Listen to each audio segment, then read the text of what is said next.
Hi there, my channel Lumiere Skin and Spa. Welcome to 360 Anti-Aging TV. Last week I posted a couple of videos on hypertension and immune system, and I mentioned sugar as one of the foods to avoid if you wanted to develop a healthy immune system and reduce hypertension. And ever since then, I've been getting a lot of emails regarding sugar and several emails about fruits in particular, if they can use fruits to substitute for sugar. So today I wanted to share with you some little known facts about fruit that you might not be aware of. And after listening to these facts, you can then decide if you want to incorporate fruits into your regular diet. First, let's define what a fruit is. A fruit is it's an edible product where the angiosperm, or the seeds of certain trees and plants, are produced, right? So they're basically foods that contain seeds. And it's very, very important to remember this definition, because when we talk about the function of fruits later on, I'm going to go back to this definition for your reference. The way I'm going to do the lecture today is I'm going to be answering some commonly asked questions about fruits. But first, there is this one universal question that I get about fruits, and it is this: is fruit good or bad for you, right? And the answer is neither. Fruit is what it is, and it is neither good nor bad for you. You can use fruit to your advantage, or you can consume it to your detriment, depending on how you consume it. Now, it's very, very important to understand what fruit is for, how nature intended it for us to be used, and so from there you can decide for yourself if fruit is. One of the critical things to understand is that what is the role of fruit in nature, right? So fruit is basically used by certain trees and plants to spread their genes. It's actually quite simple. Plants are autotrophs. They make their own food and they're rooted on the spot.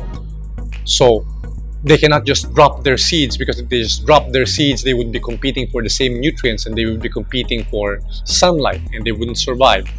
They need animals to take the seeds and deposit it elsewhere where it can take root and grow, right? That's basically what fruits are for.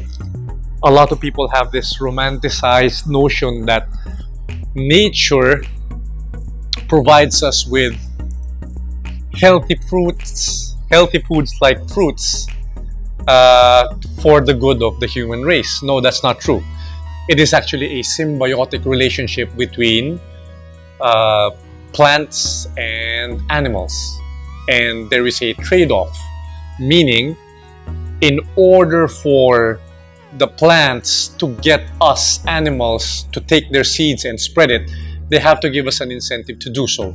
And the incentive is they give us high energy foods. Okay, what does that mean? For herbivores, for heterotrophs like the human animal or any other member of the kingdom Animalia, we need to move in order to obtain food. I've been saying this in past videos. This is very, very obvious. And one of the optimal ways to obtain food is to expend the least amount of calories in order to take in the most amount of calories. Let me give you an example. A traditional hunter-gatherer human will typically walk 8 to 14 kilometers a day hunting and foraging for food. And he would spend anywhere from 400 to 800 calories to do that. If at the end of the day, he would come home to his camp and bring back, say, 500 calories worth of berries and leaves, that would not be a very efficient strategy. The hunter-gatherer would soon either have to change his strategy or die of starvation, because he is expending more calories than he is bringing in. And this is where fruit comes in. Fruits offer us high energy food with very minimal effort. You don't have to hunt fruits. All you need to do is pick them. And so there's this symbiotic relationship between animals and plants. How did early humans actually use fruits, right? So we know that the current iteration of the human animal, the Homo sapien, developed around the last ice age, which was 2.6 million years ago. So we had very, very long winters and very, very hot summers. In order to survive the long winters, we needed to be able to put on body fat. When do fruits start to bear? They bear at the tail end of summer and the beginning of autumn, right before winter. And this is actually how humans use fruits. They use them to fatten up for winter, right? How did this come about? How do we know that fruits can actually make us fat? There are several mechanisms by which fruit does this. Number one is we know that sugars, anything sweet, triggers the release of dopamine, which is the body's feel-good hormone, right? And eating sweets actually cause you to look for the same sensation by eating more. The second way that fruits can do this is that we know that sugars inhibit the reception of leptin in the brain. So leptin is our satiety hormone, right? Leptin tells us that we're full, along with several other hormones like CCK and peptide YY. Sugars actually inhibit the signaling of leptin to our brains. And this is why you can actually eat a tub of ice cream and keep going, because your brain is not going to be told that your body is already full. And the third way that fruits do this is by triggering insulin resistance. So we know that insulin is our fat storage hormone. The pancreas releases it in response to sugar. The more sugar you eat, the more insulin is required in order to dispose of the sugar. So the more fruits you eat, the higher your insulin levels become, and this makes you anabolic. This makes you more susceptible to storing fat, right? Now, it's important to mention here that I don't want to give you the idea that eating fruits alone is going to make you obese, right? So you have to understand the context that I am coming from. Early human beings, they never were meant to become obese. Obese like the way we know of obesity now, which is a body mass index of 30 or higher, which is being overweight by 25 kilos or more, right? Fat is actually very, very calorically dense. You don't need a lot of fat in order to store a lot of calories. Like if an early human were to put on an extra 10 pounds, that would roughly give him about 40,000 calories. 40,000 calories. And if a human were spending 2,500 calories a day just to survive, then 10 extra pounds would be good enough to last you for almost a month if you were not able to find anything to eat, right? I'm not talking about eating fruits and that will automatically make you obese. I'm talking about the characteristic of fruit, namely its sugar content and carbohydrate content, that allows us to put on extra body fat. I'm not saying that by eating fruit alone you're going to become obese. What I'm saying is that it will trigger fat storage. So you have to be very, very careful how you use fruit, right? So now I'm going to get into the questions that I am being asked. And now that you know what fruit was used for evolutionarily and what fruit is there for in nature, I'm hoping you take that context and apply it to the answers that I'm going to be giving for the questions that I'm going to be reading out to you. So, the first question is from MJ, and MJ says, "Thanks, Sir Mike, for the great video about sugar. tried going sugarless with my coffee to kickstart my journey, haha. But I get my sweet kick from fruit. Is that alright? Right. So MJ, thanks for the question. My answer to you is this. Normally when people ask me about sugars or fruit consumption, it is because they are dealing with weight issues, diabetes, hypertension, right? Or any sort of metabolic problem. And in this context, what I want to say to you is this. If you are suffering from any metabolic syndrome, hypertension, high blood sugars, excess adiposity around the waist, fatty liver, my advice would be to stay off fruits until such a time as you can bring your body weight and your metabolism back to normal. Again, what I always want to ask and emphasize to my clients, because a lot of times I would ask them to give up fruit in the meantime if they're trying to lose weight, is why do you want to eat the fruit in the first place? Is it because you're after micronutrients, or are you just after satisfying your sugar cravings? So there's a very, very big difference between using food as a nutritional source or using food as entertainment.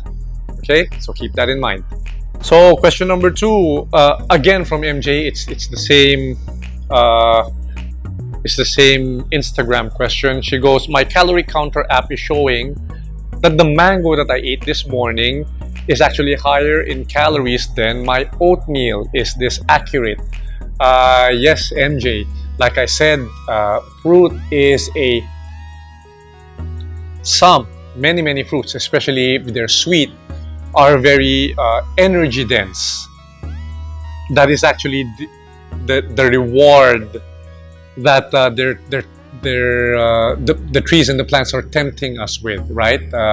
They know that we are biologically hardwired to seek out high energy foods with minimal efforts. So they make the fruits as high energy as possible in order to get us to eat them and spread the seeds. A large mango would typically have around 200 calories, whereas 100 grams of chicken drumstick, right, would have about 176. So there are more calories in the mango than the chicken drumstick. A slice of banana will have roughly around 100 to 110 calories if it's medium, more if it's bigger. So 2 bananas will actually give you more calories than 100 grams of, let's say, chicken breast, right? So please be aware that some fruits are actually very, very high in calories because their design is to help us get fatter for winter. And unfortunately for us, this is a winter that never comes because modern society allows for food to be available 24 hours a day, 7 days a week with very, very minimal effort. So anthropologists call this type of eating seasonal or opportunistic obesity, meaning you fatten up for a certain season in order to survive the next coming season, in order to survive winter. And like I said, you keep eating for winter, but that winter never comes. You just keep eating and eating and eating, and you get fatter and fatter and fatter.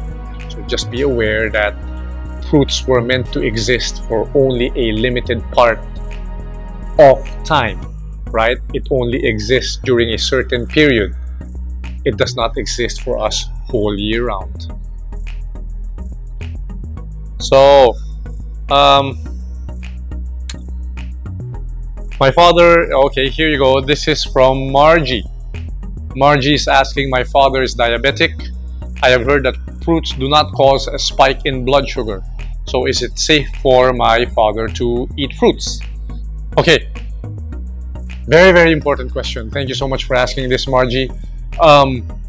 Yes, it is true that fruits do not cause a spike in blood sugar. Let me first address very, very briefly what diabetes is. So diabetes, for those of you who do not know, is a disease wherein your blood sugars are elevated, right? You're hyperglycemic. There's too much sugar in your blood, and that is not good for the health because sugar is actually corrosive to proteins and arteries, right? They can cause organ damage. Now, the issue I have here is not that it's not the blood sugar. Many people, including many doctors, believe that diabetes is a disease wherein you have too much blood sugar. No, that is not true. Diabetes is actually a disease where you have too much insulin, and right? So the high blood sugar is actually a symptom of hyperinsulinemia or insulin resistance. If you have diabetes, please don't just check your blood for sugar, check your blood for your levels of insulin. The reason why fruits do not elevate blood sugar is because of the type of this is because of the type of sugar that fruits have. And the sugar is called fructose, right? Now, there are many types of sugars. There's lactose, there's galactose, maltose, fructose, glucose. The most commonly consumed by humans are glucose and fructose. So I'm going to stick to these two and explain to you. Most of the starchy foods that you eat, the grains, the bread, the pasta, the wheat, right? They contain a type of sugar, or they're broken down into a type of sugar called a glucose. Glucose can actually be metabolized by muscles and cells like the red blood cells, the brain, the organs. They can actually be metabolized for energy. Fructose, on the other hand, the type of sugar found in fruits and the type of sugar that is found in table sugar. So table sugar is sucrose. It's 1/2 glucose and 1/2 fructose. Fructose cannot be metabolized by the body. A small portion of it can be converted into glucose, but the vast majority is just dumped straight into the liver, where your liver has two choices. It can either convert the fructose, the sugar, into glycogen, which is a storage form of sugar, or convert it into fat. The problem is your liver can only hold about 60 to 100 grams of glycogen. So if you're taking in lots of fructose in addition to the carbohydrates that you're eating, the rice, the bread, the pasta, most of that fructose is going to be converted straight away into fat, right? And now, when you have fat in your liver, that fat then triggers more insulin resistance, right? It leads to a condition called non-alcoholic fatty liver, right? And this causes your body to become inflamed and release more insulin. Like we said earlier, diabetes is a disease wherein your body is excreting too much insulin, not too much sugar. And so the higher your insulin levels become, the worse your diabetes becomes. So the short answer to your question is, don't think that just because your blood sugar levels are not being elevated, because fructose does not circulate in the body has no metabolic need for it, it goes straight into the liver. That's why your blood sugars do not increase. But it increases insulin, so it indirectly aggravates your diabetes, right? I hope that answers your question. I think I'm going to need a whole other video to answer that particular question. Next question is from JB. Is it true that modern fruits are more nutritious and better for us? So can I eat these? I don't know what you mean by can I eat these. I don't know if you're referring to certain types of fruits. There's no picture. But is it true that modern fruits are more nutritious? Okay. Now, here is my answer to that question. Fruits were more nutritious way back than they are now. The fruits that you are eating today are actually, in my mind, processed foods, right? They are genetically engineered to have more sugar and less fiber. Why? Because sugar is a preservative, and the less fiber you have, the longer the shelf life of the product. You know you can't store fiber very well. You can't freeze it. If you tried freezing fruits and vegetables, you know that when they thawed, they would melt into a certain goo because fiber cannot be frozen. So this is a problem for fruit manufacturers. They want the shelf life to be as long as possible, and they want their food to be as tasty as possible. They want it to be as sweet as possible so that we will buy them, and so they genetically engineer modern fruits in order for it to become commercially sellable. Unfortunately, what that means is more sugar for you and less of the good stuff that actually makes fruit worth eating. Now, if you don't believe me, I'm going to show you some pictures of modern fruit. I'm going to be posting some pictures up there as against fruit the way nature actually intended it to be consumed by us. Here is a picture of a banana. This is a picture of a banana as we know it now. This is what an actual banana looked like hundreds or thousands of years ago. You can see that the modern banana has no seeds, whereas the traditional banana have hardly any fruit and they're mostly seeds, right? And this is a picture of a modern watermelon. Again, genetically engineered to be sweeter, and it practically has, well, there are varieties where you have no seeds at all. And this is what a traditional 17th century watermelon was depicted as through a painting. You can see it is nowhere near like the watermelon that we have today. Let me give you another example. Corn. This is how corn was planted and harvested 10,000-12,000 years ago.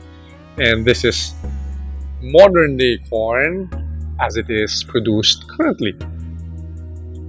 I could go on and on. Apples. These are apples as we enjoy them today. Thousands of years ago, they were much smaller. They looked like this. They were much smaller, and they were actually sour, not sweet as we know them today. Lastly, we go to carrots. Carrots. These are carrots as we know them today, and these are carrots as they were planted and eaten hundreds, thousands of years ago. Not really very appetizing, right? So I hope this opens your eyes to the kinds of fruits that we're actually eating now. Now, please, I am not anti-fruit. I just want you to see the truth, I want you to see the whole picture, because for years and years we've been told that fruit is good for us. The more fruit you eat, the better it is for your health. And what I am actually telling you now is that, yes, while it is true that fruits have vitamins and micronutrients and fiber, it's not all fun and games, because number one, they are genetically modified, and number two, they come with baggage, which is sugar. That wouldn't have been a problem thousands or millions of years ago when we were more active and we were eating real foods, but it is a problem now with all the additional garbage we're taking in along with nature's sugars, right? So last question. The last question is from Kelly. If I can't eat fruits because I'm trying to lose weight, how can I get the vitamins and minerals found in fruits? I don't like multivitamins. Kelly, that's a very good point. Again, I would typically advise my clients who are trying to lose weight or who have problems with metabolic syndrome like hypertension, diabetes, and hypertriglyceridemia to cut back on foods. And I do this for several reasons. Number one is But let me answer your question first, Kelly. Let me answer your question first. And the answer is this. In lieu of fruits, if you really want vitamins and minerals, potassium, magnesium, calcium, vitamin K2, A, C, they are much more abundant in green leafy vegetables than they are in fruits, right? You get way more vitamins and minerals with the right kinds of green leafy vegetables, and these vegetables have none of the sugars that fruits have, right? So again, if you're just after the vitamins and the minerals, I would advise you to prefer eating green leafy vegetables and other low starch vegetables rather than get your multivitamins and minerals from fruits. Now, before I end this video, I want to go over a couple of things with you. Again, I am not anti-fruit. I'm just saying that there are consequences. You should know what fruit is for in order to be able to intelligently choose whether you want to make them a part of your regular diet or not.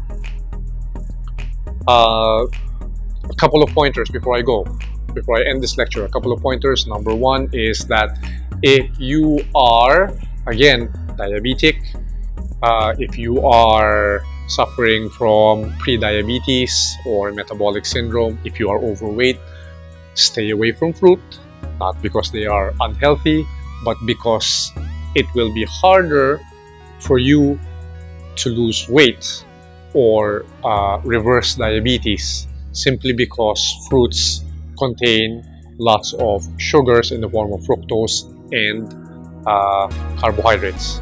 So you want to avoid those if you're trying to reverse the conditions I mentioned above. And another thing is if you are hypertensive, right? Again, what is hypertension? Hypertension is your cardiac output, or the amount of work your heart has to do in order to pump blood across a certain peripheral resistance. How hard your heart has to work to pump blood through your arteries. Now, I need you to understand, in previous videos, I mentioned endothelial NO2 or nitric oxide as a vasodilator. What that means is NO2 has the ability to relax blood vessels, making it much easier for your heart to pump blood. If you are hypertensive, this means that your heart is working extra hard in order to pump blood through your arteries and veins. And this is due to several reasons I mentioned in the other video on hypertension. You can go back and watch that. But what I need you to realize is that fructose, a metabolite of fructose, is a product called uric acid. Okay? So, uric acid actually inhibits the actions of nitric oxide.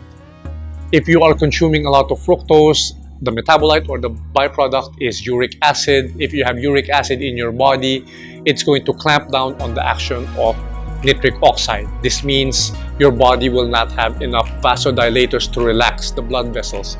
Your blood vessels will become tense, and it will become harder for the blood, for the heart to pump the blood, right? So if you're hypertensive, I would suggest you lay off sugars, including fruits. Also, if you have gout, for the same reason, buildup of uric acid can lead to gout, and uric acid, that is the metabolite of fructose, can be detrimental. Now, I need you to understand something. If you are consuming the whole fruit in and of itself, right? If, let's say, you're not consuming any of the other junk, no refined grains, no refined carbohydrates, no processed foods, just the fruit itself. Fruit actually has, although it does have fructose, it has very minimal amount that in and of itself, eating fruits, especially with the fibers and the pepsins, it will not cause you to become fat. I need you to understand that fruit, I don't want to demonize fruit, right? I just need you to understand that the fruit that we are eating today is higher in sugar and less in fiber than the fruits our ancestors were eating long ago. Plus, the foods that we are eating nowadays, all the refined foods, the processed foods, if you add fruits into that mix, I am telling you that that is where the potential danger lies. As I've always been saying, eating whole foods, if you're just eating whole foods, then yes, fruit, you can enjoy fruit. You can use it to satisfy your sweet tooth, reduce your cravings for sweets. I myself, I enjoy fruit now and then because I can. I eat very, very little sugar, almost none, and I stick with mostly whole foods. I eat fish, pork, vegetables. I don't touch any of the processed foods, so I can eat the occasional banana, the apple, the grapes, the strawberries.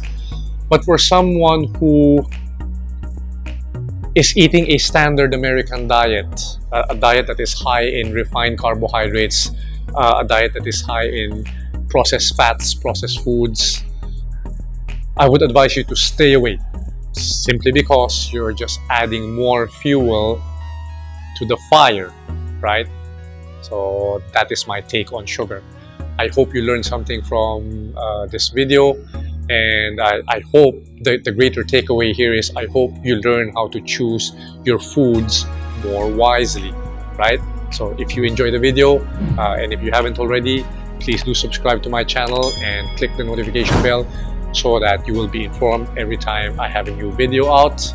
Again, if you have any more questions, you can comment here in the comment section, or you can leave me a message on our website, www.lumiereskin&spa.com, or you can reach us on our social media pages, Lumiere Skin and Spa on Facebook and Instagram. Again, if you're not aging deliberately, chances are you're not aging well. Until next time, to your looks and good health, have a nice day.